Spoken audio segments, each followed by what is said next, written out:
ઝઘડિયામાં દુષ્કર્મ પીડિત દીકરીને શ્રદ્ધાંજલિ આપવા માટે આમ આદમી પાર્ટી સુરત મહાનગર દ્વારા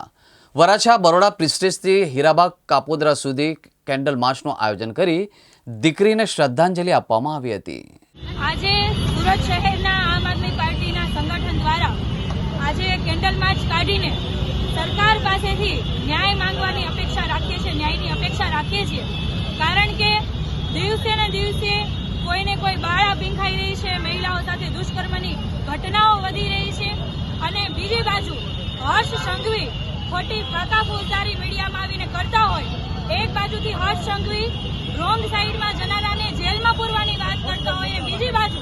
ઝઘડિયાની અંદર 10 વર્ષની બાળા પર દુષ્કર્મ થાય છે, એમના ગુપ્તાંગની અંદર સળીઓ નાખીને એટલી હવાન્ય દેખાડવામાં આવે છે, છતાં પણ હર્ષ સંઘવી આ બાબતે ચૂપ છે। ભાજપનો મહિલા મોરચો ચૂપ છે, ભાજપના તમામ નેતાઓ ચૂપ છે। ખરેખર આ તમામ લોકોને શરમ આવવી જોઈએ અને આ બાબતે એ લોકોએ મહામંથન કરવું જોઈએ ને જો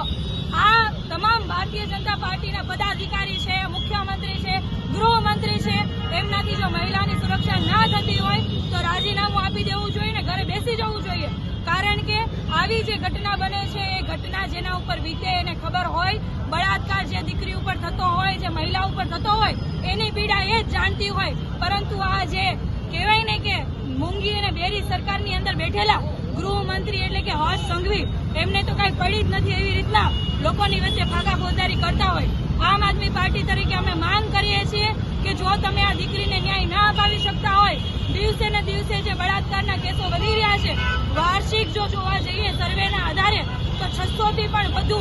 મહિલાઓ સાથે દુષ્કર્મની ફરિયાદો નોંધાઈ છે। આ તો ઓન રેકોર્ડ વાત છે, કેટલી બધી ઘટનાઓ દબાઈ જતી હશે તો આનો મતલબ એવો થાય કે ભારતીય જનતા પાર્ટીની સરકાર મહિલાઓ માટે સુરક્ષા પૂરી પાડી શકતી નથી। એના માટે માનનીય હર્ષ સંઘવીજીએ રાજીનામું આપી દેવું